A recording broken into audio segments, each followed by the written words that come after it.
안녕하세요.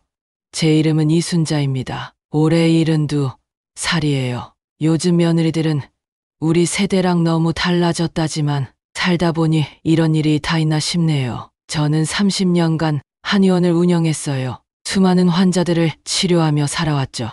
그게 제 인생의 가장 큰 자랑이었습니다. 지금은 은퇴했지만 강남에 있는 작은 한방병원 건물에서 나오는 임대료로 넉넉하게 살고 있어요. 아들 정호는 의사예요. 좋은 사람과 결혼해서 행복하게 살았으면 좋겠다고 늘 바랐죠. 3년 전 정호가 은주와 결혼했을 때 정말 기뻤어요. 예쁘고 똑똑한 며느리였거든요. 하지만 결혼 후 은주의 태도는 차가웠어요. 명절에도 의무적인 인사만 했어요. 제가 반찬을 갖다 줄 때면 현관에서 받기 바빴죠. 차 한 잔 마시자고 해도 불편해했어요. 그래도 아들을 위해 참았습니다. 그런데 그날 아침이었어요. 은주에게서 전화가 걸려왔어요. 그 한 통의 전화가 제 평온한 일상에 작은 파문을 일으키기 시작했습니다. 어머님, 안녕하세요. 은주의 목소리에 뭔가 달랐어요. 평소 듣지 못했던 달콤함이 묻어났죠. 결혼 3년 동안 이렇게 다정하게 말을 건넨 적이 한 번도 없었는데요. 오늘 날씨가 정말 좋지 않나요? 순간 귀를 의심했어요. 청담동 갤러리에서 정말 멋진 전시회가 열린다고 하더라고요. 어머님이랑 함께 가보면 어떨까요? 제가 맛있는 점심도 대접해드릴게요. 제 마음속에서 경고음이 울렸어요. 뭔가 이상했거든요. 분명 무언가 속셈이 있구나. 하지만 아들 정호를 생각하면 거절할 수 없었어요. 며느리와의 관계가 좋아진다면 정호도 행복할 테니까요. 그래, 은주야. 마침 오늘 별다른 약속도 없었는데 잘 됐구나. 정말요? 어머님, 감사해요. 그럼 2시에 갤러리에서 만나요. 전화를 끊고 나서도 마음이 편하지 않았어요. 30년간 사람들을 봐온 경험으로는 뭔가 수상했거든요. 하지만 혹시나 하는 마음에 기대를 가져봤어요. 약속 시간에 맞춰 갤러리에 도착했어요. 은주가 이미 와서 기다리고 있었어요. 평소와 달리 한껏 멋을 낸 모습이었죠. 하늘하늘한 원피스에 명품 가방까지 들고 있었어요. 화장도 평소보다 진하게 했고요. 어머님, 여기에요. 은주가 환하게 웃으며 손을 흔들었어요. 그 미소가 왜 그렇게 어색해 보였을까요? 갤러리로 가는 내내 은주는 연신 밝은 표정으로 이런저런 이야기를 늘어놓았어요. 어머님, 요즘 갤러리 다니시는 거 좋아하세요? 아니야. 특별히 자주 가지는 않는단다. 그래도 문화생활이 중요하잖아요. 저도 정호 오빠랑 가끔 가는데 마음이 정말 풍요로워져요. 하지만 그 대화는 어딘가 부자연스러웠어요. 마치 미리 준비해온 대본을 읽는 듯한 느낌이었죠.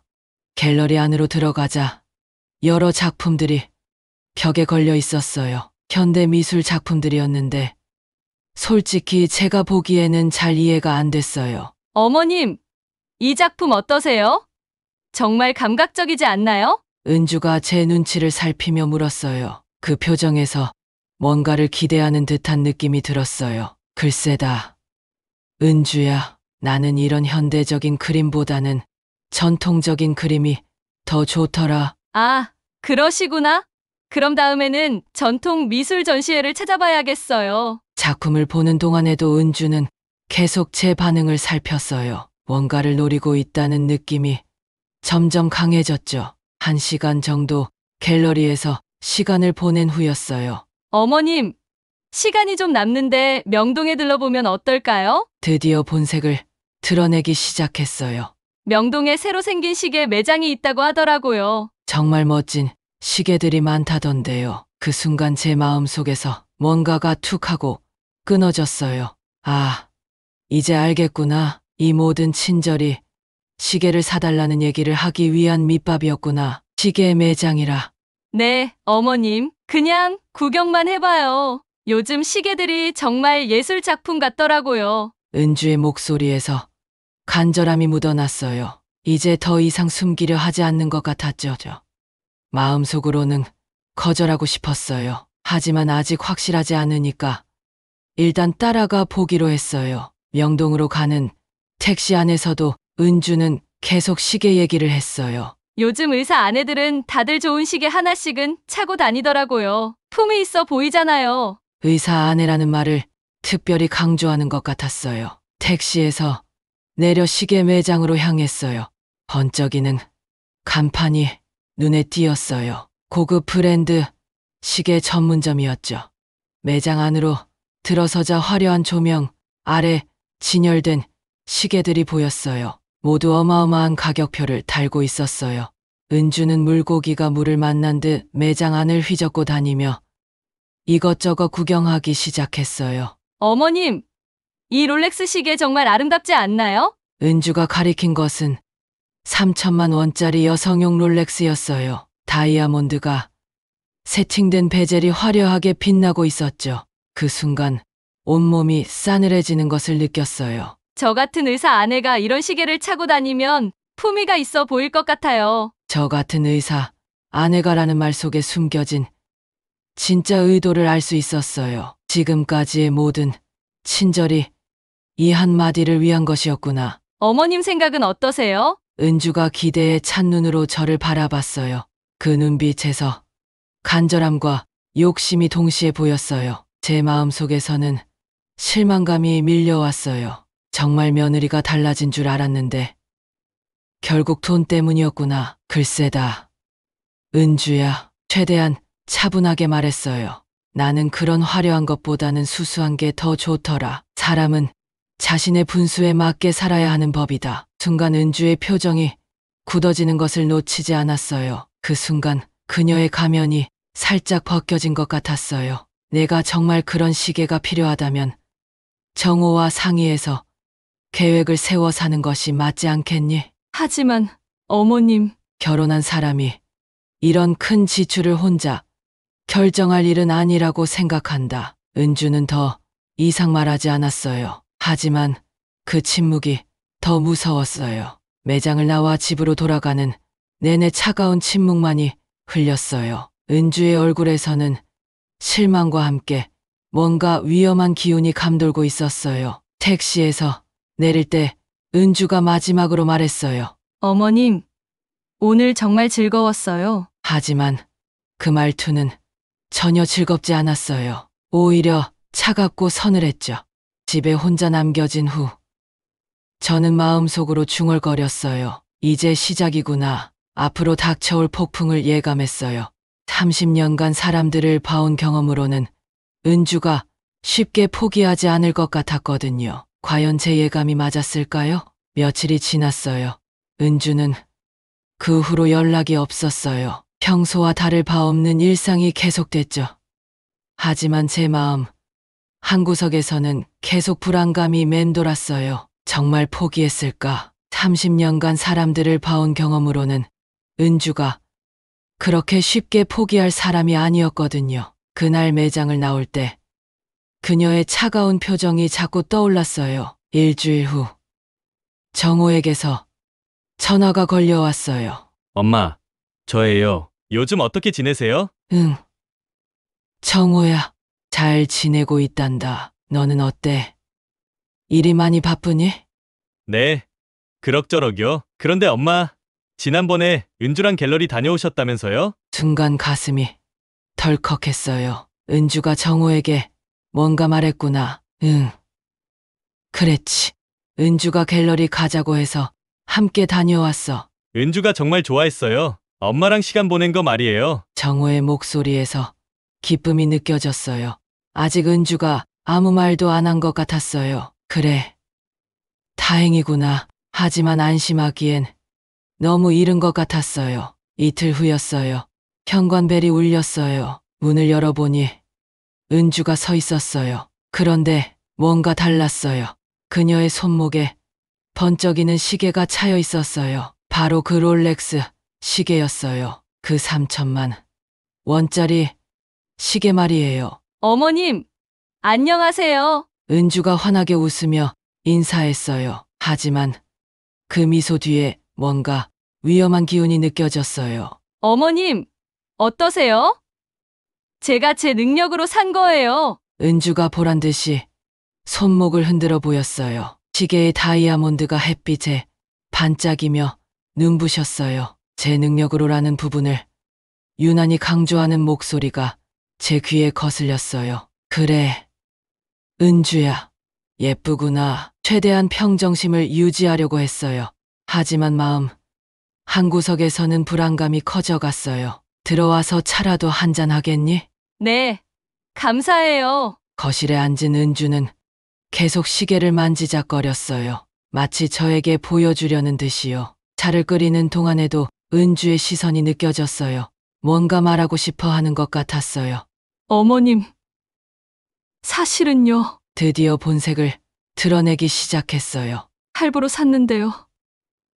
카드 값이 이번 달에만 3천만 원이 넘게 나왔어요. 순간 찻잔을 놓는 제 손이 떨렸어요. 은주가 눈물까지 글썽이며 말을 이었어요. 어머님, 저 어떻게 하면 좋을까요? 그 연기하는 모습이 너무 뻔해 보였어요. 미리 연습해온 것 같았거든요. 정우한테는 차마 말도 못하겠고, 목소리가 떨리는 척하며 말했어요. 어머님이 좀 도와주시면 안 될까요? 그 순간 제 안에서 분노가 치밀어 올랐어요. 그래서 지금 나더러 내 카드비 3천만 원을 대신 갚아달라는 말이냐? 제 목소리는 차갑게 식어 있었어요. 은주는 제 서늘한 눈빛에 잠시 움찔했어요. 하지만 이내 다른 카드를 꺼내들었어요. 사실 이것만이 아니에요. 또 다른 충격이 기다리고 있었어요. 다 어머님 때문이에요. 갑자기 목소리가 높아졌어요. 그때 어머님이 저한테 그 시계 안 사주셔서 제가 너무 자존심 상해서 그래서 덜컥 사버린 거예요. 기가 막혀서 말이 나오지 않았어요. 어머님이 조금만이라도 제 마음을 헤아려 주셨더라면 이런 일은 없었을 거잖아요. 자신의 잘못을 조금도 뉘우치지 않을 뿐더러 모든 책임을 제게 떠넘기고 있었어요. 제 손이 부들부들 떨렸어요. 은주야, 내가 무슨 생각으로 그런 엄청난 돈을 주고 시계를 사는지는 모르겠다만 최대한 차분하게 말하려고 했어요. 그건 전적으로 너의 책임이다. 내가 저지른 일을 왜 내가 해결해야 한다고 생각하는 거야?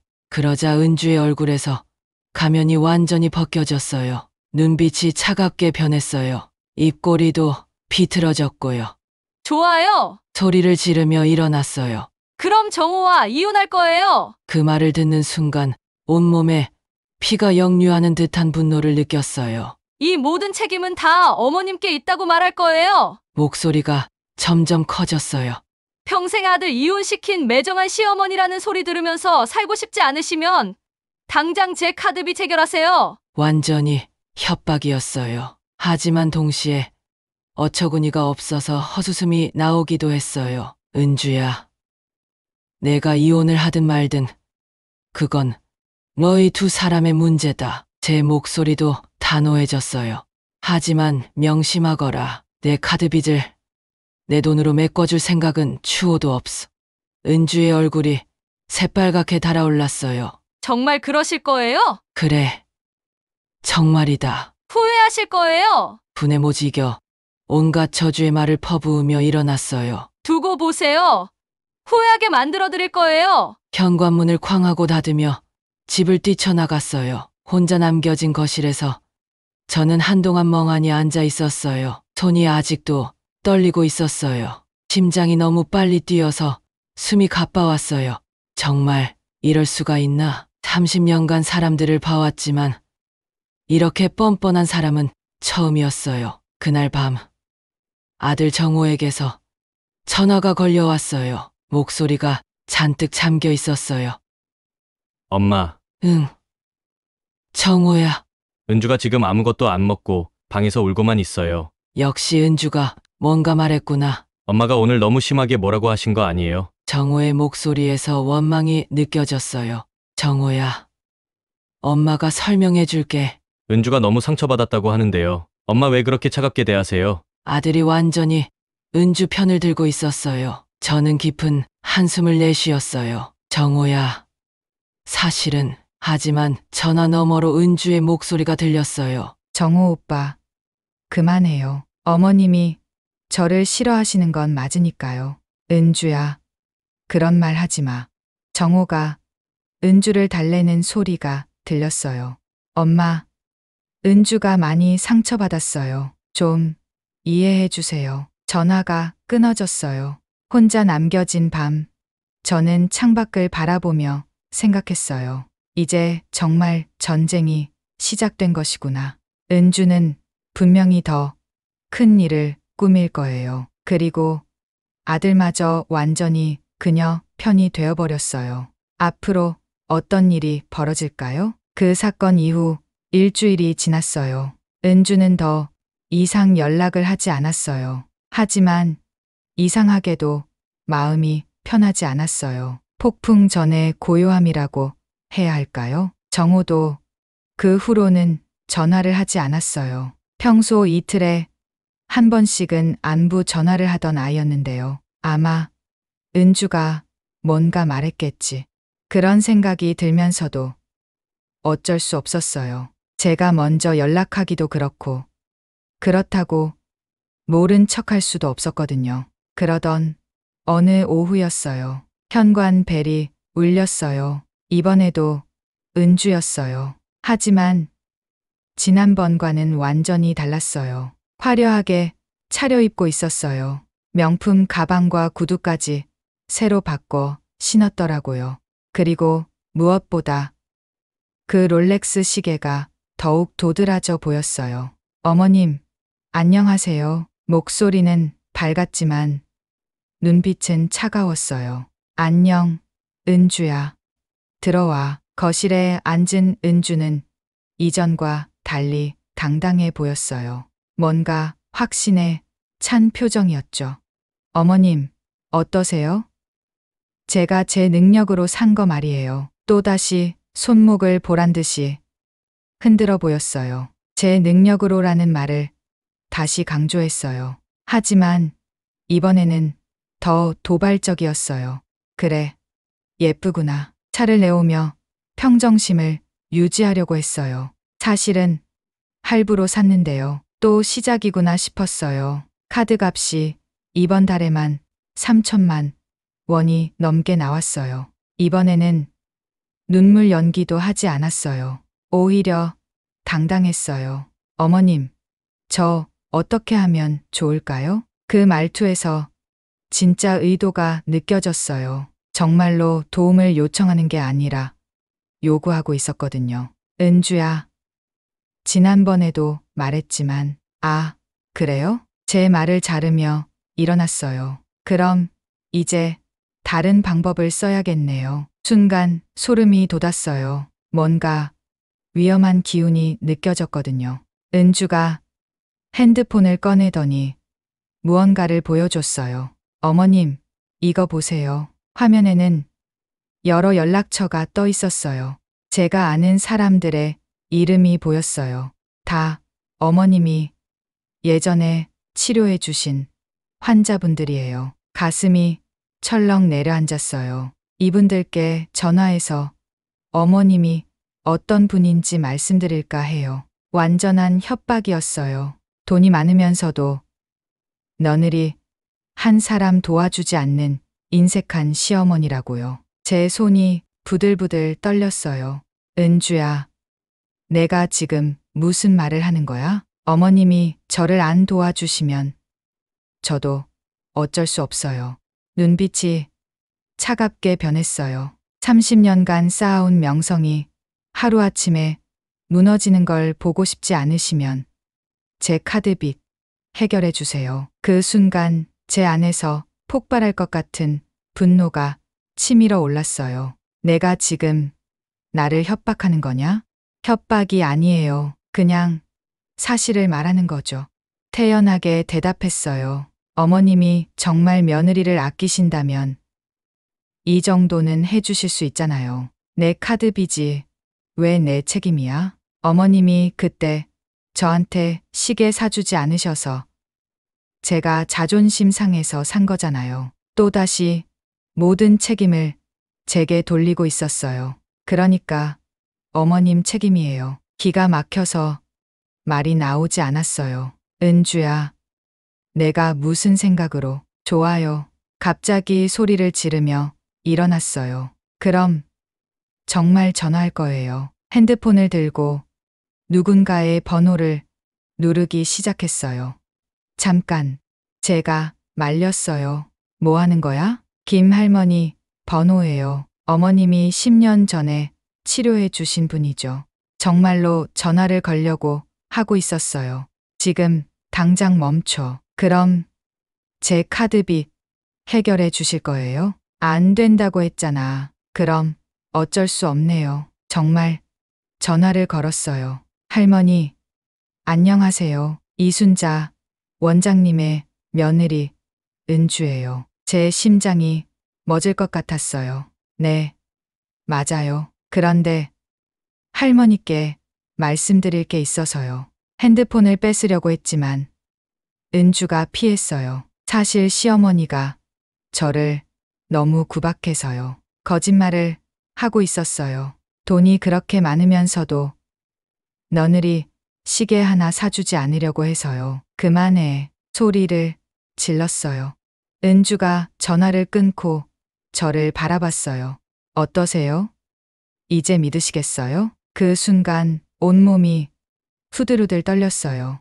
이런 식으로 한 분씩 전화드릴 거예요. 30년 동안 치료받은 분들 정말 많더라고요. 완전히 악마 같았어요. 어머님의 명성이 어떻게 될지 두고 보세요. 은주야, 내가 정말 3천만 원만 주시면 다 해결돼요. 그럼 이런 일도 없을 거고요. 마지막 최후 통첩이었어요. 어떻게 하실래요? 제 입술이 바들바들 떨렸어요. 30년간 쌓아온 신뢰와 명성이 이 한 사람 때문에 무너질 수도 있다는 생각에 아찔했어요. 하지만 동시에 분노도 치밀어 올랐어요. 은주야, 제 목소리가 차갑게 식어 있었어요. 내가 원하는 대로 해봐라. 정말요? 그래, 정말이다. 하지만 명심해라. 일어서서 은주를 똑바로 바라봤어요. 진실은 반드시 밝혀지는 법이야. 내가 거짓말로 나를 망가뜨리려고 해도 결국 내가 당할 거다. 은주의 얼굴이 잠시 굳었어요. 두고 보자. 그렇게 말하고 집을 나갔어요. 그날 밤부터 정말 전화가 오기 시작했어요. 선생님, 며느리분이 연락하시던데요. 예전 환자분들이었어요.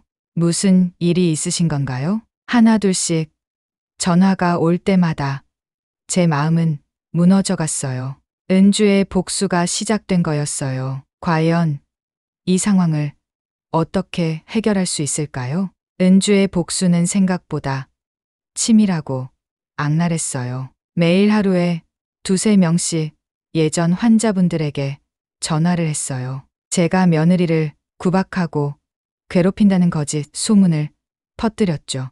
선생님, 며느리분이 전화하시던데 많이 힘드시나 봐요. 박 할머니에게서 걸려온 전화였어요. 무슨 소리예요? 시어머니가 돈이 많으면서도 며느리 한 사람 도와주지 않는다고 하시던데요. 가슴이 답답해졌어요. 그런 얘기는 믿지 마세요. 사실이 아니니까요. 하지만 박 할머니의 목소리는 이미 차가워져 있었어요. 그래도 며느리가 그렇게 울면서 전화할 정도면 전화가 끊어졌어요. 이런 일이 반복됐어요. 30년간 쌓아온 신뢰가 하루하루 무너져가고 있었어요. 그러던 어느 날 밤이었어요. 정호에게서 급한 전화가 걸려왔어요. 엄마, 큰일 났어요. 목소리가 패닉 상태였어요. 은주가 갑자기 쓰러졌어요. 지금 병원으로 가고 있어요. 순간 머릿속이 하얘졌어요. 아무리 은주가 밉다고 해도 정호의 아내잖아요. 어느 병원이야? 강남 성모병원이요. 바로 택시를 타고 병원으로 달려갔어요. 응급실에 도착했을 때 정호가 초조하게 기다리고 있었어요. 정호야, 은주는 어떻게 됐어? 의사 선생님이 검사하고 계세요. 갑자기 의식을 잃고 쓰러졌대요. 몇 시간 후 의사가 나왔어요. 보호자분이시죠? 환자가 깨어났는데 특별한 이상은 없어 보입니다. 그럼 왜 갑자기 쓰러진 거예요? 스트레스나 과로가 원인일 수 있어요. 하지만 정확한 원인은 더 검사해 봐야 알 수 있습니다. 병실로 들어갔을 때 은주는 창백한 얼굴로 누워 있었어요. 은주야, 괜찮니? 정호가 걱정스럽게 물었어요. 오빠, 죄송해요. 제가 요즘 너무 스트레스를 많이 받아서 약한 목소리로 대답했어요. 그런데 은주가 저를 보더니 눈빛이 순간 차가워졌어요. 정호가 보지 않을 때였죠. 저것도 연기구나. 직감적으로 알 수 있었어요. 며칠 후, 이번에는 정호가 문제였어요. 회사에서 갑자기 쓰러졌다고 연락이 왔어요. 어머님, 정호 오빠가 쓰러졌어요. 은주가 울면서 전화했어요. 또다시 병원으로 달려갔어요. 정호는 응급실 침대에 누워 있었어요. 얼굴이 새하얗고 식은땀을 흘리고 있었어요. 의사 선생님, 우리 아들이 왜 이래요? 과도한 스트레스와 과로가 원인으로 보입니다. 하지만 정확한 진단을 위해 여러 검사를 해봐야겠어요. 여러 검사를 했지만 뚜렷한 원인을 찾지 못했어요. CT, MRI, 혈액 검사까지 다 해봤는데도요. 원인을 모르겠다는 의사의 말에 정호의 상태는 더 나빠졌어요. 그때 저는 30년간의 한의학 경험을 발휘할 때가 왔음을 직감했어요. 잠깐만요. 정호에게 다가가서 손목을 잡았어요. 맥을 짚어보니 알 수 있었어요. 이 아이는 간기울결에 심화가 더해진 상태예요. 의사들이 의아한 표정으로 저를 바라봤어요. 서양의학으로는 찾아내기 어려운 복합 증상이죠. 정호의 혈을 확인해 보니 확신이 섰어요. 침 치료가 필요해요. 어머님, 정말 괜찮을까요? 은주가 걱정스럽게 물었어요. 하지만 그 눈빛에서는 다른 감정이 보였어요. 혹시 제가 실패하기를 바라는 건 아닐까? 하지만 아들을 위해서는 해야 했어요. 간호사에게 침을 준비해달라고 했어요. 정말 괜찮으세요? 의료진도 아니신데 30년간 환자를 치료했어요. 믿고 맡겨주세요. 손에 은빛 침을 들었어요. 30년간의 경험이 되살아났어요. 족삼리, 태충, 신문. 정확한 혈자리가 손끝으로 느껴졌어요. 침이 정호의 혈자리를 정확히 찾아갔어요. 어머님, 은주가 놀란 목소리로 중얼거렸어요. 정말 대단하시네요. 하지만 그녀의 눈빛은 여전히 차가웠어요. 시어머니의 진짜 능력을 깨달았지만 이미 돌이킬 수 없는 선을 넘어버린 후였어요. 30분 후 정호가 눈을 떴어요. 엄마, 몸이 훨씬 좋아진 것 같아요. 정말이야? 네. 답답했던 가슴도 뻥 뚫린 것 같고요. 의사들도 신기했어요. 정말 놀랍습니다.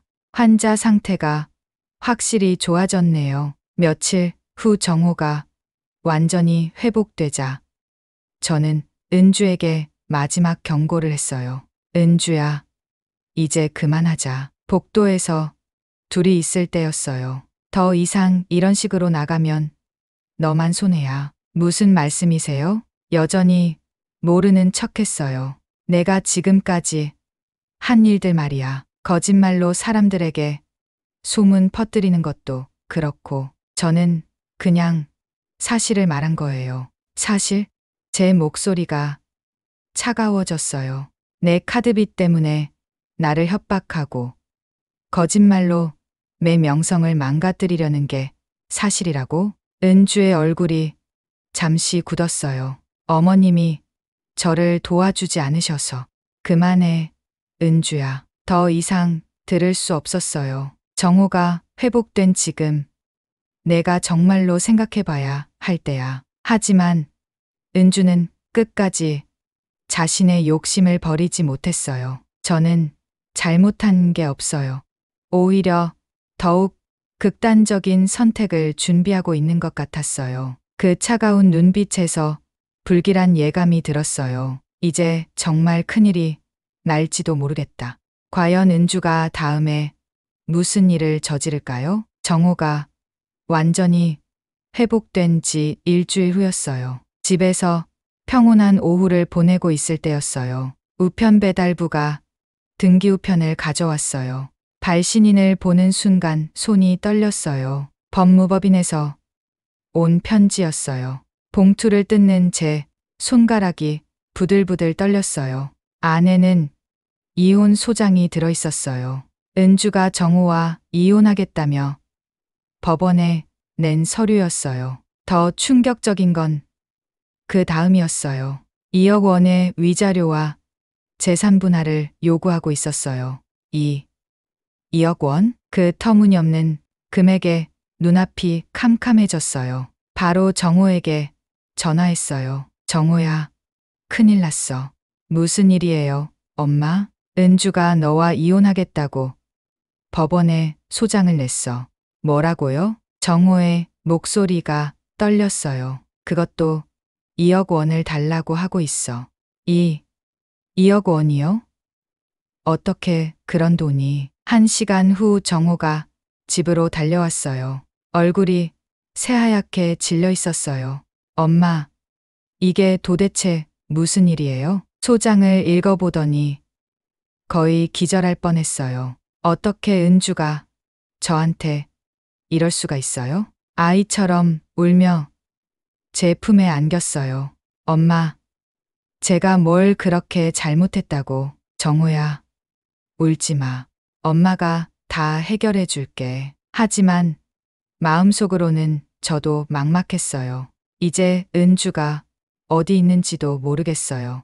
며칠 전부터 집에 안 들어와요. 정호의 말에 더욱 심각함을 깨달았어요. 정호야, 변호사를 찾아보자. 그날 오후 법무법인을 찾아갔어요. 변호사는 소장을 꼼꼼히 읽어보더니 고개를 저었어요. 이 정도 요구는 너무 과하네요. 결혼 기간도 짧고 특별한 사유도 없는데 2억 원은 말이 안 돼요. 그럼 어떻게 해야 하나요? 우선 은주 씨가 어떤 증거를 가지고 있는지 봐야겠어요. 그리고 이쪽에서도 방어할 증거를 모아야 하고요. 집으로 돌아와서 생각해 봤어요. 그동안 은주가 한 일들을 정리해 봐야겠다고 생각했어요. 카드 사용 내역부터 시작했어요. 은주가 롤렉스 시계를 산 기록이 다 있었어요. 협박성 문자 메시지도 저장해뒀어요. 악의적인 소문을 퍼뜨린 증거들도 모았어요. 전화 받은 분들의 증언도 받을 수 있을 것 같았어요. 이 정도 증거라면 승산이 충분합니다. 변호사가 자신감 있게 말했어요. 오히려 은주 씨가 불리한 입장에 처하게 될 거예요. 법원에서 첫 번째 조정 기일이 열렸어요. 은주는 값비싼 정장을 입고 나타났어요. 손목에는 여전히 그 롤렉스 시계가 빛나고 있었어요. 왜 이렇게 많은 돈을 요구하는 거죠? 판사가 물었어요. 저는 의사 아내로서 체면을 유지해야 해요. 은주가 당당하게 대답했어요. 시어머니가 저를 구박하고 괴롭혀서 정신적 피해를 많이 받았어요. 거짓말이었어요. 그래서 명품이 필요했고 그 비용을 시어머니가 지불하지 않아서 제가 카드로 샀어요. 그게 2억 원의 근거가 되나요? 판사가 의아해했어요. 의사 아내로서 필요한 최소한의 품위 유지 비용이에요. 은주의 뻔뻔함에 정호가 분노했어요. 은주야, 어떻게 그런 말을. 조용히 하세요. 은주가 차갑게 말했어요. 조정은 결렬됐어요. 본격적인 재판이 시작됐어요. 저희는 모든 증거를 법정에 제출했어요. 은주의 카드 사용 내역, 협박 문자, 소문을 퍼뜨린 증거들까지요. 이 증거들을 보면 원고의 주장이 사실과 다름을 알 수 있습니다. 변호사가 차근차근 설명했어요. 법정에서의 공방은 치열했어요.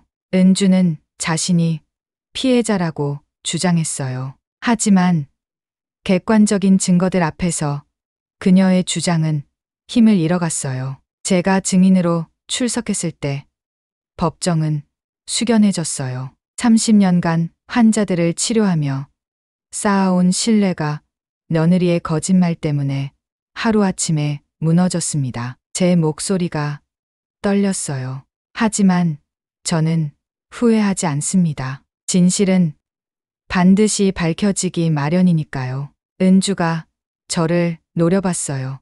하지만 이미 늦었어요. 마지막 변론에서 은주의 변호사도 별다른 반박을 하지 못했어요. 증거가 너무 명확했거든요. 판결 선고일이 다가왔어요. 그날 아침 법정으로 가는 길에 정호가 말했어요. 엄마, 정말 고마워요. 엄마가 아니었다면 저 혼자서는 어떻게 했을지 몰라요. 괜찮다, 정호야. 이제 곧 끝날 거야. 법정에서 판사의 목소리가 울려 퍼졌어요. 원고의 위자료 청구 및 제3분할 청구를 모두 기각한다. 그 순간 은주는 믿을 수 없다는 듯 멍하니 있다가 이내 주저앉아 버렸어요. 30년 의료진으로서의 경험과 진실이 거짓을 이겨낸 순간이었어요. 법정을 나오며 맑은 하늘을 올려다봤어요. 정호는 제 옆에서 조용히 말했어요. 엄마, 정말 고마워요. 엄마가 아니었다면 전 평생 그 악몽에서 벗어나지 못했을 거예요. 이제 새로 시작하자, 정우야. 집으로 돌아오는 길에 결심했어요. 다시 무료 진료소를 열어 정말 도움이 필요한 사람들을 치료하기로 했어요. 정호는 제 곁에서 새로운 삶의 의미를 찾아가고 있어요.